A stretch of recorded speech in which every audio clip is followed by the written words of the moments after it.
So your cam should have came with a cam card, and what that cam card has is the specs of the cam, which are on the left side right here.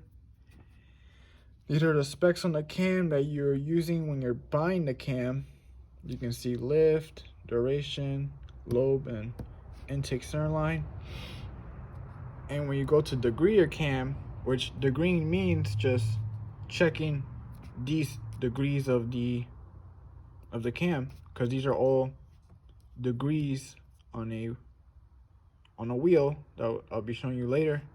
When you go to degree, you're going to be checking these specs. We're going to be checking lobe separation, intake and exhaust center line, and this spec for exhaust and intake lift, and for duration.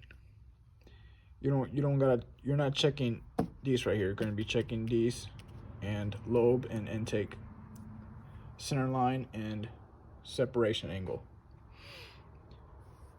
So the way you check those is with this.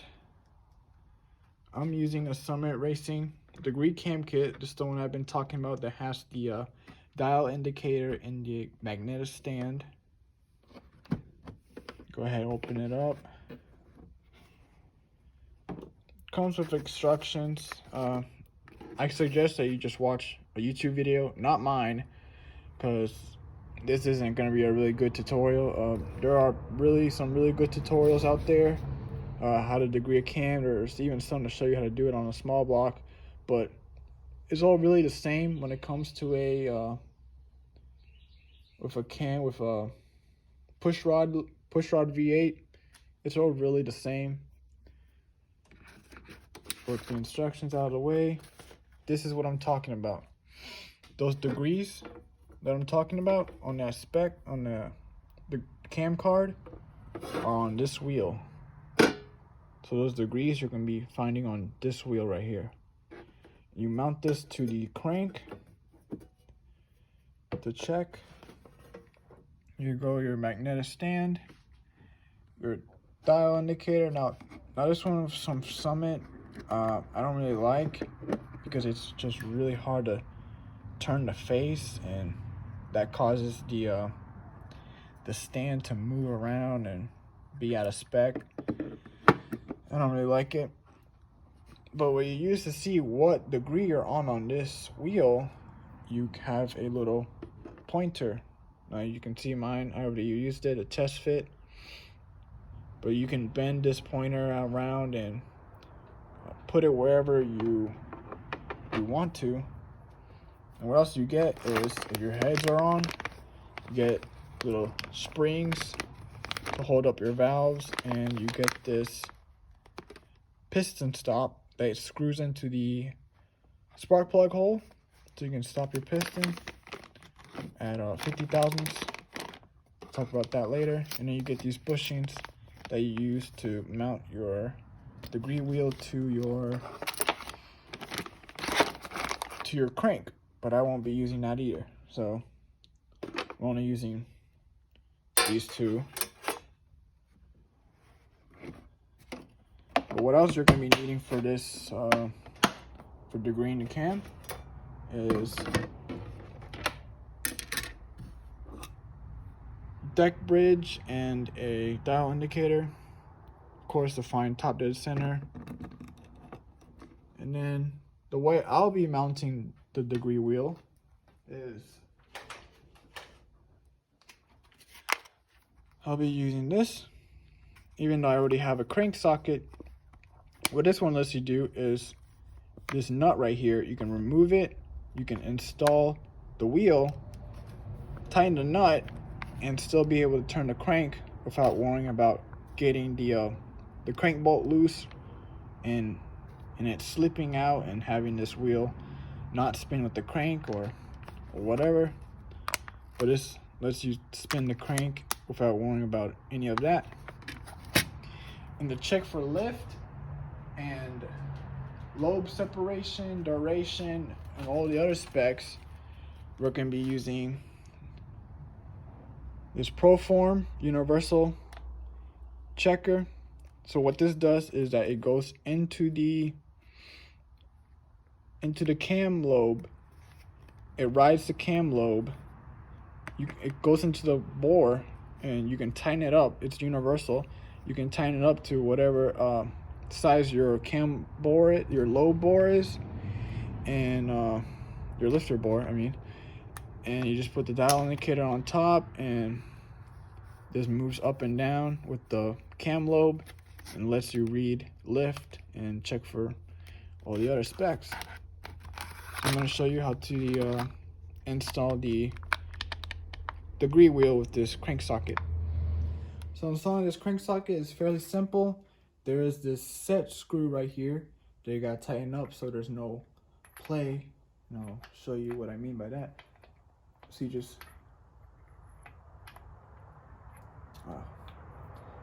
still got the screw in. Alright, so screw it in. I'm not sure if you guys can.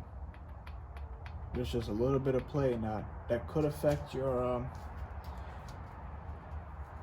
the specs you're getting on the degree wheel. So just go ahead, and it's a 3mm Allen wrench. Just go ahead and tighten that. You don't gotta crank it down or anything, just with this little wrench.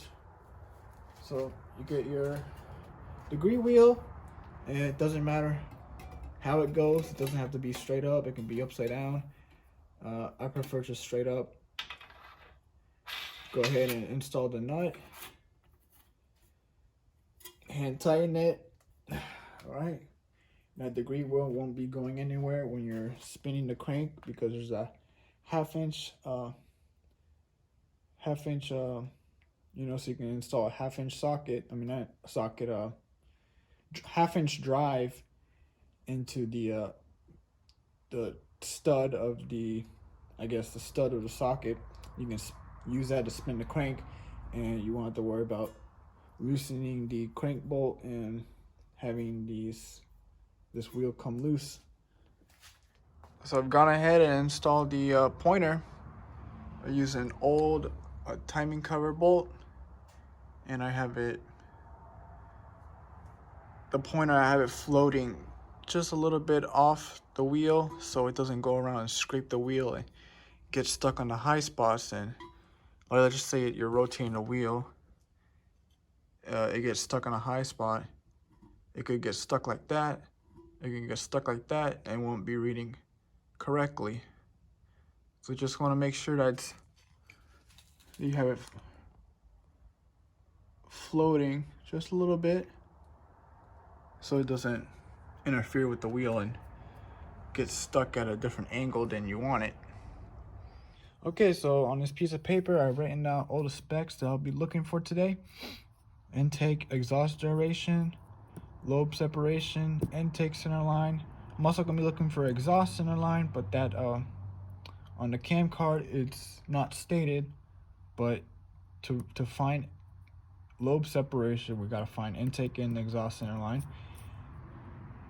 and lift. And both my intake and exhaust lift are the same, and we're going to be looking for all of that. So first step is to find top dead center. You don't gotta zero it out or anything. You just basically just rotate it until it gets to the highest spot on the dial indicator.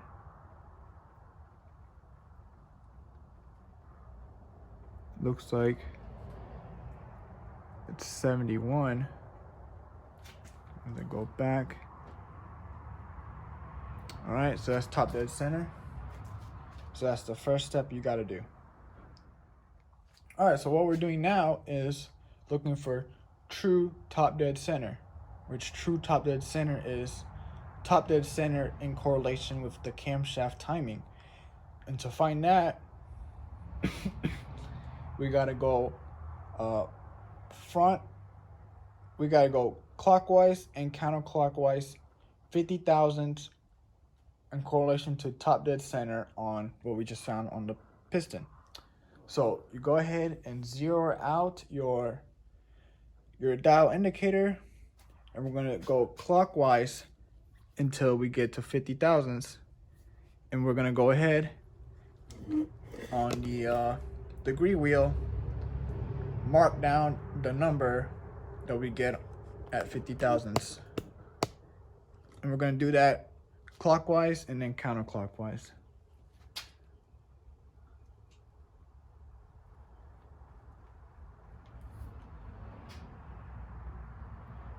Past it.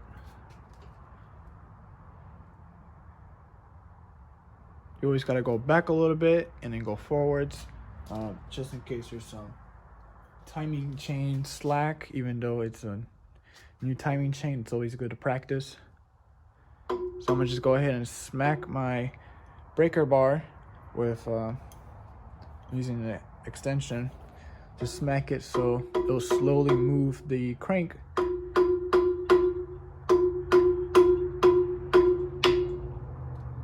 Almost there.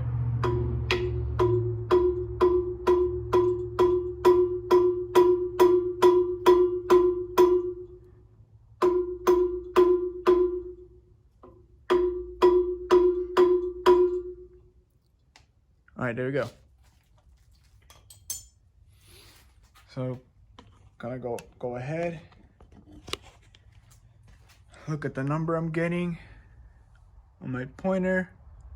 This is 49. So I'm gonna go ahead on my piece of paper, write down 49, and then we're gonna plus. We're gonna add that with the second number that we're gonna get when we go counterclockwise 50 thousandths. So now we gotta go back to top dead center and then go 50 thousandths again. Past it. All right.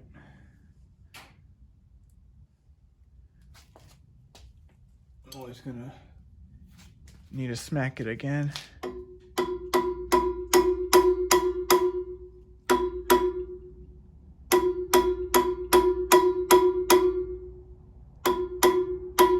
All right, there we go, 50 thousandths. And I'm gonna go ahead and read my number. That's 25. So that gets you 74. And what you gotta do now is divide that by 2. All right, so I got 37. And what that means is now at 37, I gotta go on the degree wheel. And since I went, the last way I turned it was counterclockwise, now I gotta turn it clockwise. And right now I'm at 25, and that means 37, I gotta spin it until the pointer lands on 37. And that 37 right there is true top dead center. So I'm gonna go ahead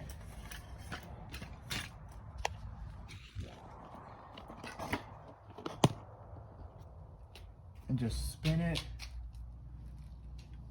until I get to 37. All right.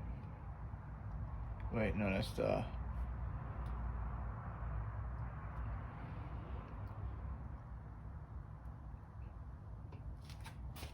Gotta smack just a little bit.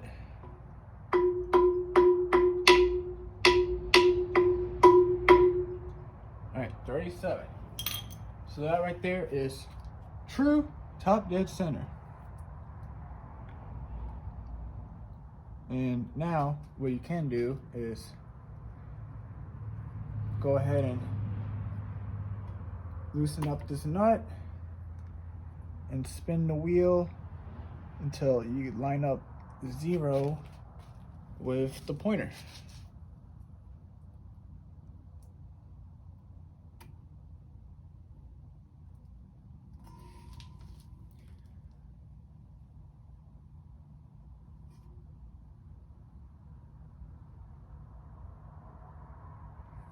All right, so that right there is true top dead center.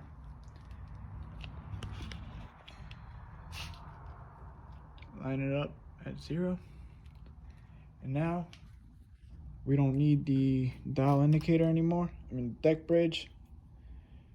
Now we gotta use the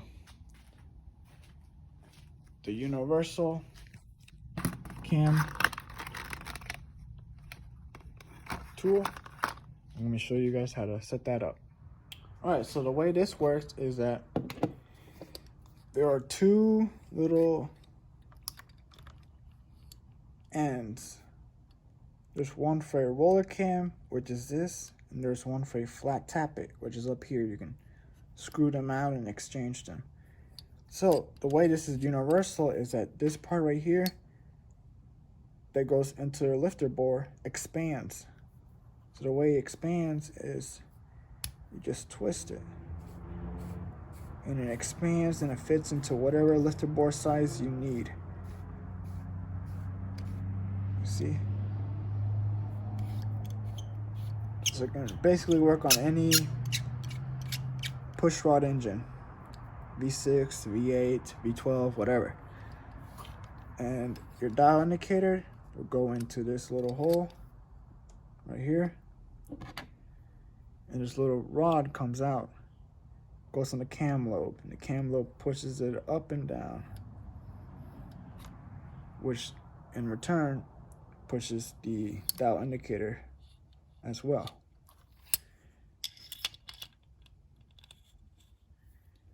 And that's how it's going to look like.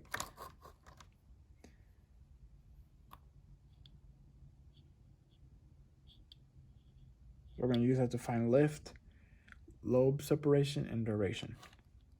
So I went ahead and added some lube on the tip. You don't want to add a lot. Just want to add a little, but this is how you just twist and it expands. So I'm going to add this into the exhaust bore first. Check the exhaust specs first. So just add it to where both of the O-rings are inside the bore and just start expanding it.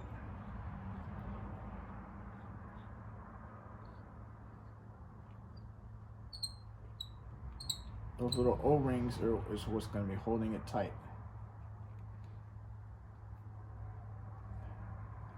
Now you see?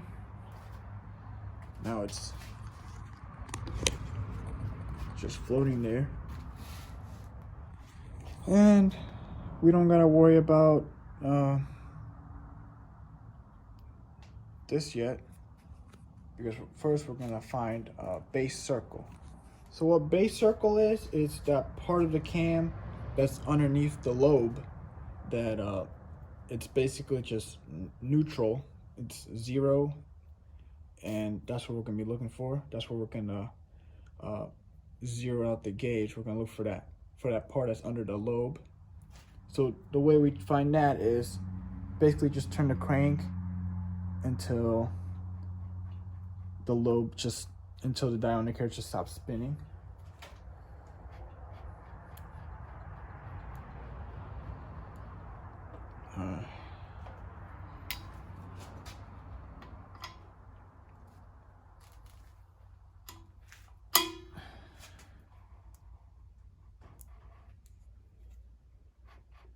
Okay, so kind of did complete opposite, but I just found max lift. That's not what we're going for right now. We'll just keep on spinning until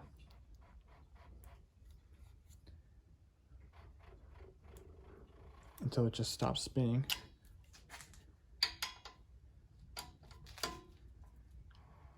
So you see, I'm spinning the crank. You can see the timing belt, you can see the pistons moving, and the dial indicator isn't moving. So that means that we're on base circle. So just go ahead, loosening up the face. Go ahead and it's spinning a little bit.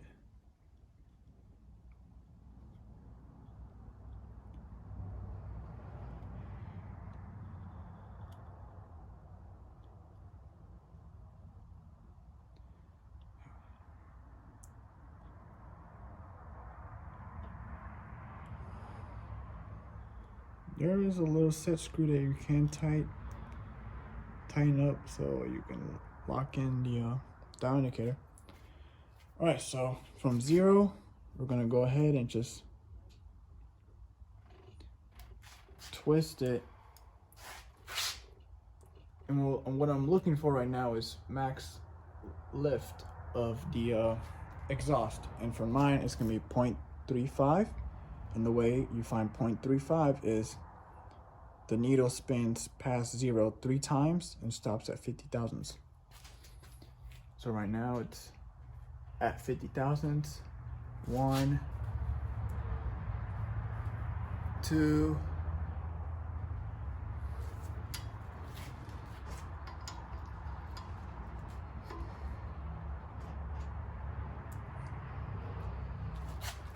3, 4.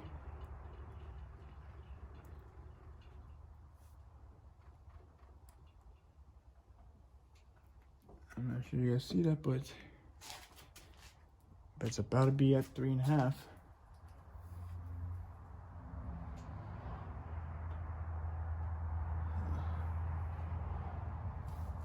It's kind of too low.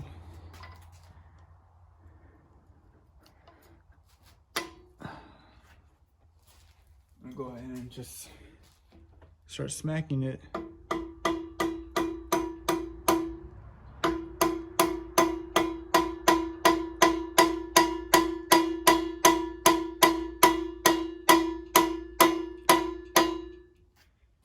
Looks like I passed it.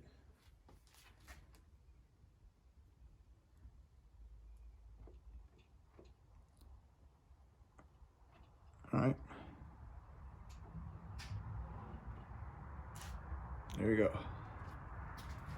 So it's not quite exactly on the mark, but it's just on the mark, but not quite on it.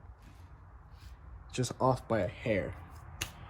But that tells me that the cam exhaust lobe lift is 30 thousandths. So go onto your piece of paper, write lift on both my intake and exhaust is 3.5, so I'm gonna write exhaust, check. So now what we're doing is looking for exhaust center line, and the way we find that is exactly the same way we found true top dead center. So we go ahead, you zero out your dial indicator. Now what we're gonna do, instead of going 50 thousandths, we're gonna go ahead and go 20 thousandths. And that way, so you, in case the cam lobe could be slightly different on the front and the back, and that could affect your center line, the way you find it. So we're gonna go ahead and do 20 thousandths instead. So go ahead and go clockwise 20 thousandths. All right, and now just read your degree wheel. And that's at 88.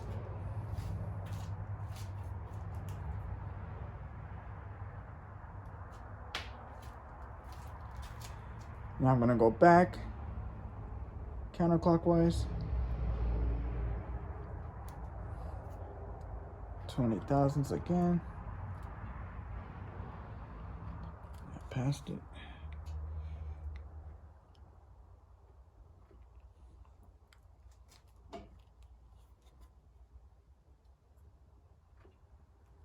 Oh, right on the mark. All right.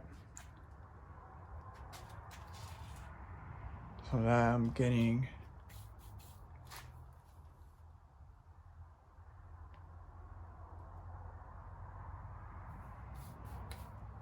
looks like 145. So I got 213. We're going to divide that by 2, and that equals 116.5. So I'm gonna write exhaust.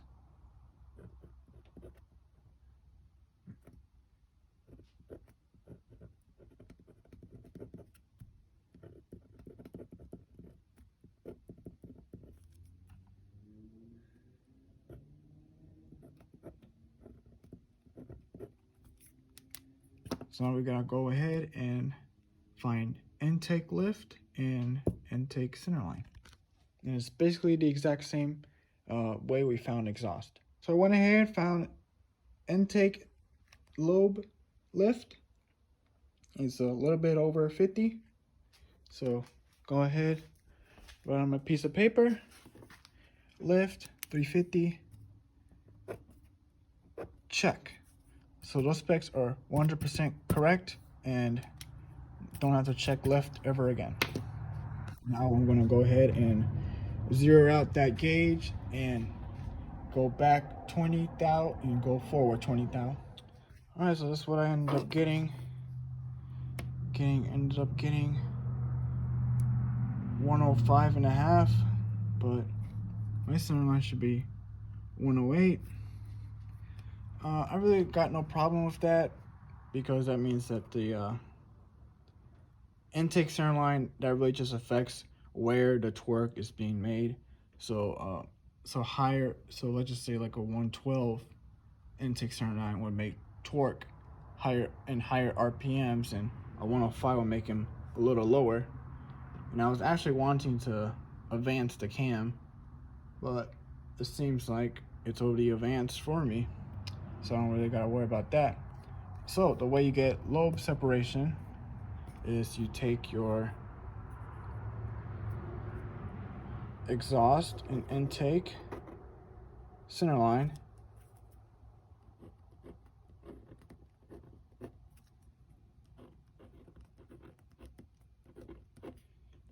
you add them, and you divide by 2. So go ahead, divide by 2, that gets you 111. So you go ahead, my spec is 112. 111, 112, it shouldn't really affect performance-wise. I mean, vacuum should be all right, but I was really wanting 112 and 108, but you know, I'll go ahead and take that. So the last specs we gotta check is intake and exhaust duration. Okay, so it's the next day. I couldn't finish it all in one day, but I'm gonna be finding intake duration, and duration is how long the valve is open. And I'm doing intake, and what you do is you find the base circle of the cam, you zero it out, and then we're gonna go to 50 thousandths. So from 50 thousandths, that's when we begin our measurement.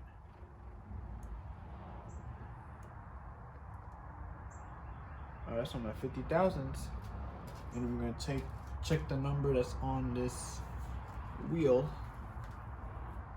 and I got 3. So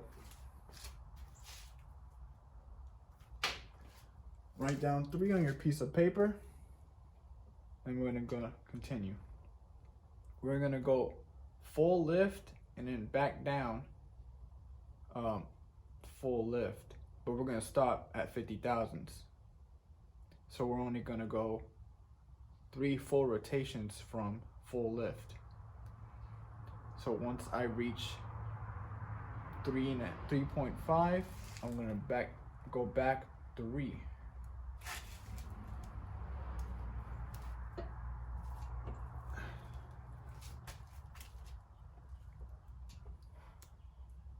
So now I'm at 3.5, or 0.35, I mean. So 0.35, I'm gonna go back down and do 3 full rotations at 50 thousandths. Because we measured it first at 50 thousandths, and the next measurement is gonna be also at 50 thousandths. So that's 2, and this is 3 right here. All right. So it went down 50 thousandths after the valve has been opened. So now we're gonna look at the number right there. That is, I mean, it doesn't really matter right now, but my first number was 3. So what we're doing is we're adding all of the degrees, but since we're already at 3 right here, we already know 180 is already half the wheel. So just start at 180. This would be 190, 200, 210, 215. And that looks like to be 216 and a half. And then we still have this 3 over here to add. So 216 and a half plus 3, that gives you 219 and a half. And now, well, that's not really in a half, that's more like 0.8. I'm gonna just go with 0.8. So 219.8 or 218.8, and we go. Look at my duration. 218.8. So that's a check. Duration is correct. So you basically just do that for exhaust duration, which I'm gonna do right now. All right, so I finished checking the exhaust duration and went ahead and put everything up. And now what I'm gonna do is make sure that these bolts are torqued down, and then I'm gonna go ahead and bend these tabs to lock in the bolts. All right, so I went ahead and locked down the tabs. What I had to do was get a screwdriver and pry the little tabs a little bit, and then I got pliers, put the one end of the plier right here and then one hand on the tab, and then just bent it. And that's what I did with all the tabs to lock in the bolts.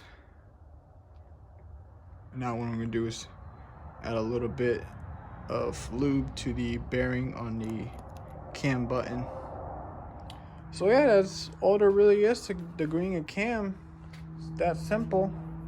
I suggest that you watch someone else's video because mine really isn't that good. It's not really much of a tutorial. But yeah, there's some pretty good videos out there. That's how I learned how to degree this cam.